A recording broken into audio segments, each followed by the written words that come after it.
If you sit down to try and learn how to play a job more effectively in Final Fantasy XIV, one of the first things you will typically be met with is either one of or the optimal opener for the job, often followed up with a combination of the optimal rotation that follows in between and the 1 minute and 2 minute burst sequences that also are often presented as very strict. Optimal gear and stats are also often included. This can often lead newer players to this kind of optimization to believe that this level of perfection to be mandatory, to even be allowed to participate in any actually hard content, whether it is an extreme, savage, or indeed ultimate. But is this level of perfection actually required? Not exactly, but it is a bit more complicated than that.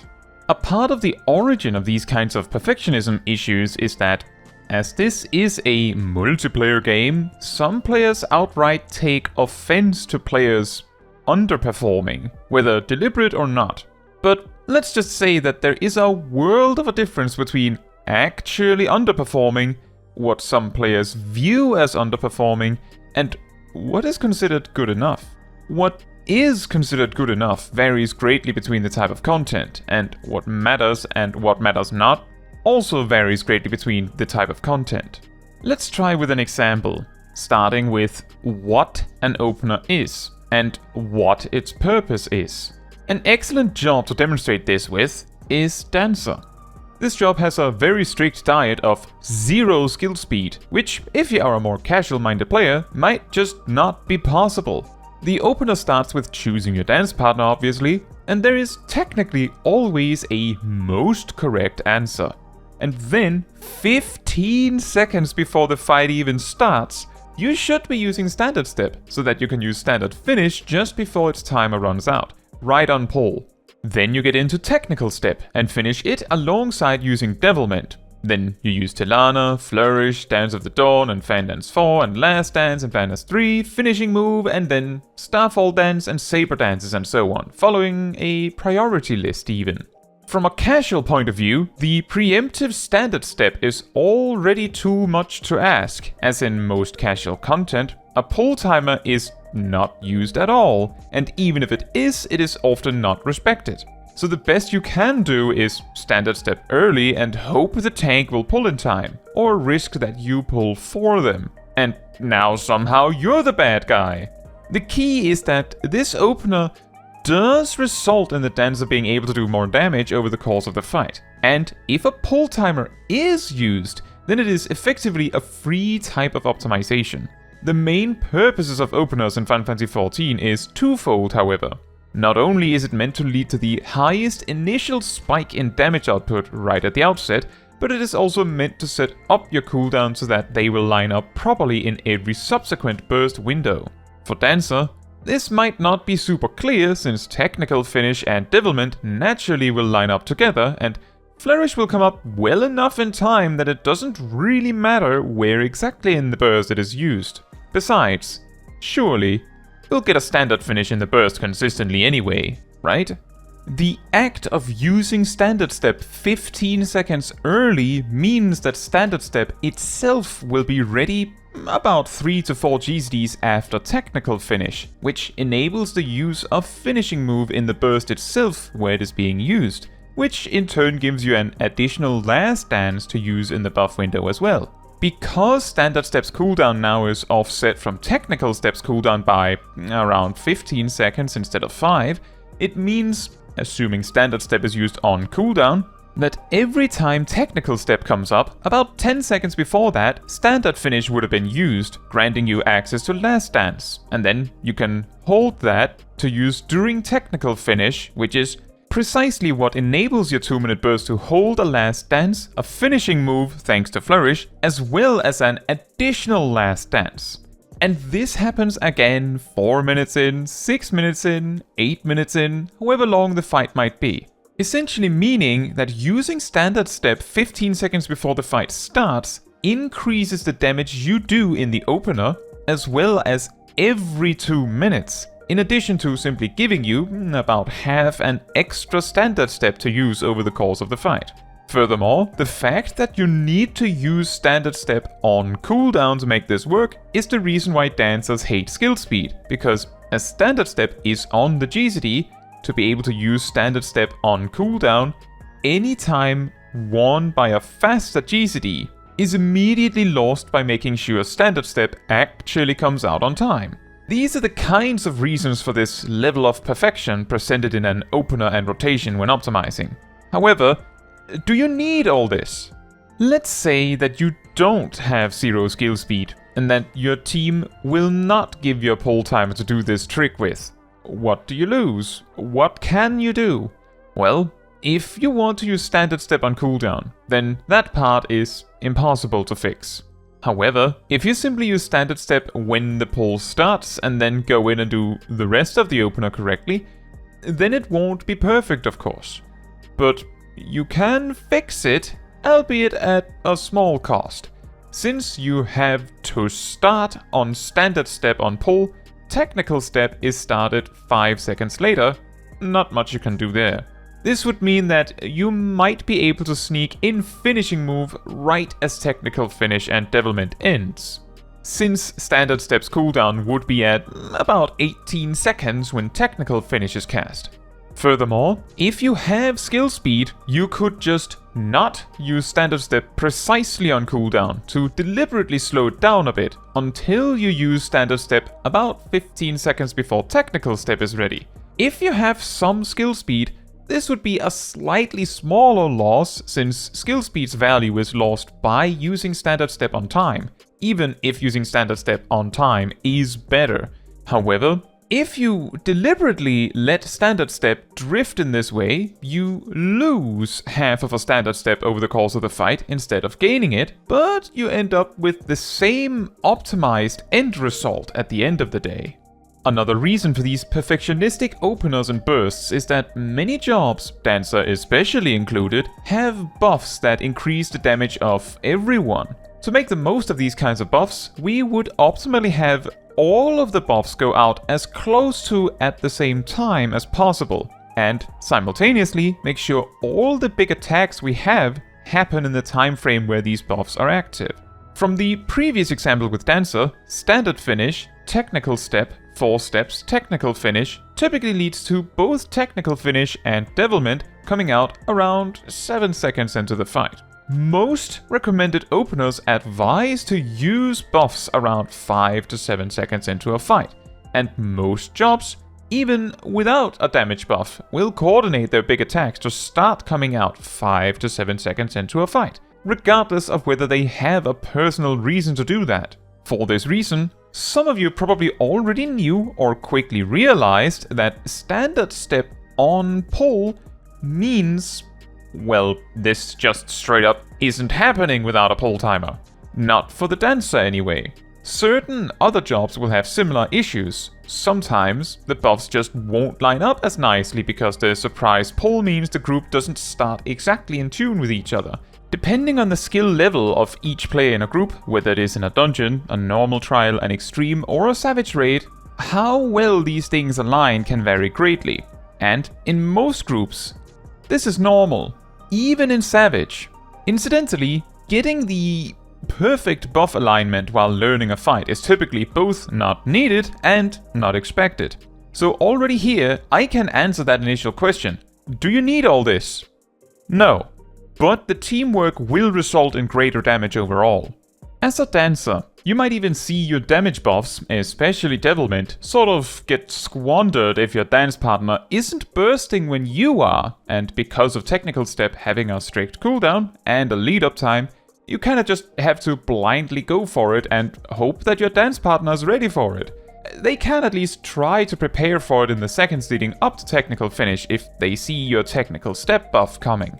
But ultimately, you as the Dancer, the best you can do is use your cooldowns as much as you can, use your big attacks as much as you can, and not let anything go to waste. That is good enough. When learning a fight, are you expected to do this perfectly? No. You will get there in time, but good enough is being able to do an alright opener and keep the cooldowns rolling. That is good enough. and this applies to all jobs. With that said, this leads to a separate discussion about why it feels like a lot of players act like you have to play perfect, or at least close to, or you might as well not play the job at all. One part of this is that playing a really hard job poorly is, sometimes at least, much worse than playing an easier job, subjectively speaking, alright. Some jobs also have a much more obvious fail state, or more visually obvious indicators that something is wrong. For example, a samurai that stops using their GZD to use Shinten 4 times in a row is surprisingly obvious, but only if you're actively looking at the samurai when it happens. A summoner that is not using certain summons is a lot more obvious, since that ruin spam stands out more and more the more it repeats. And those summons are usually pretty obvious, and so, by extension, pretty obvious when they're not there. At the same time, it is a lot easier to help a summoner to rectify this than it is to explain how ABC works for the samurai, at least in the moment. On the other hand, the samurai is, outside of this weird and wacky mix-up, probably doing okay aside from that. Not great, but okay. Whereas the summoner is probably doing quite poorly. The most commonly known example of this is with Black Mage and the so-called Ice Mage rotation. And part of the problem there is that it is incredibly obvious, but also can be incredibly difficult to explain why it is wrong in the first place. In other words, playing Black Mage poorly is likely a lot worse than playing Summoner or Samurai okay-ish. However, to get back on track on the question about perfectionism in content, the reason why a large amount of players push so hard for everyone to play as optimally as possible, in fact, often circles back to the argument that this is a multiplayer game. It would be inconsiderate to show up unprepared for this content where other players are involved, right? But there is a huge difference between showing up to a duty and expecting everyone to do the fights for you, showing up and barely playing, and showing up and at least trying your best. In a casual difficulty duty, the main incentive to be as prepared as you can is to finish as quickly as possible. Tanks pull big, healers attack as much as they can, and, well, the DPS do that too, so we can finish as fast as possible and get on with our day. What really determines what is considered good enough here boils down to what is considered reasonable. For example, it is generally accepted that raid buffs won't align well in a dungeon. It is normal that cooldowns don't get used exactly on time, and that each dungeon is different. For the most part, these kinds of expectations are also mostly the same in a normal trial or raid, and the main reason for that is that the damage performance of the group, which is the primary way players usually measure this, has little to no impact on the success rate of the duty, just the time of completion. That doesn't change the fact that every so often someone might complain that a damage buff doesn't come up properly in the opener anyway, but those are usually the outliers. As long as most of the mechanics are done reasonably well, the damage output is usually an afterthought in the success of the duty. Going up to what is usually considered hard content, extremes and beyond, there are actually a few different and sometimes weird reasons why a higher level of perfection is expected here. The first reason is, of course, that it is harder content, combined with the fact that where a lot of casual content is front and center and almost expected to be cleared, extremes and beyond are generally considered entirely optional stuff that you can choose to do, so doing your homework is more expected as a result. This means, for example, that once a fight has been around for long enough that guides exist for it, it is often expected that you have viewed those and at least have an idea of what to expect and know what the strategy is going to be, unless the group specifically advertises itself as blind. For those out of the loop, blind does not mean I haven't tried the fight before. It means that you actually have seen nothing or very little of it, as in no guides and so on. And what you may have seen of the fight is specifically stuff you have progressed on your own or in your team so far. Anyway, similar to the boss guide expectation, a higher minimum expectation is set for how well you do your rotation. Surely, you know, an opener and can do some damage. Part of the reason for the expectation that you can at least do some damage is that where casual content almost always can be beaten by sheer endurance alone, hard content has stricter DPS checks and a hard cutoff point, where the boss gets tired of you and wipes you out immediately. These two aspects combine together to expect you to do at least enough damage that the group will not have to worry about not having enough damage to succeed. Is this enough to justify this focus on perfectionism?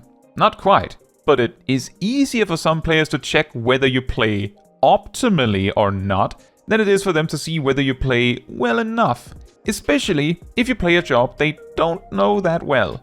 Another part of this expectation is that the more damage you can do, as in the more perfect you are, the less of the burden goes on the rest of the team.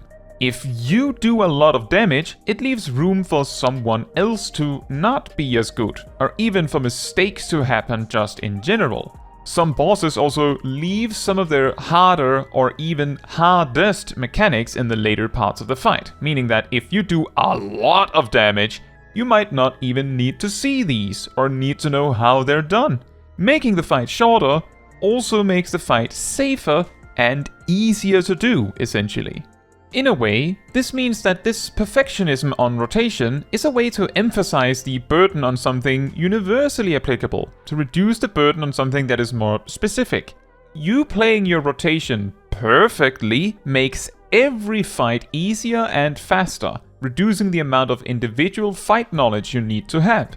And the reason why this weird kind of perfection sometimes becomes expected in some groups is because, well, it would be inconsiderate to show up underprepared, and you have all the time in the world to prepare for this, right? Surely. But to round up on this discussion, do you need to be perfect to get into hard content? No. Do you need to be able to do the 2-minute burst perfectly? No. Do you need to be able to memorize a strict filler rotation down to every key press? No.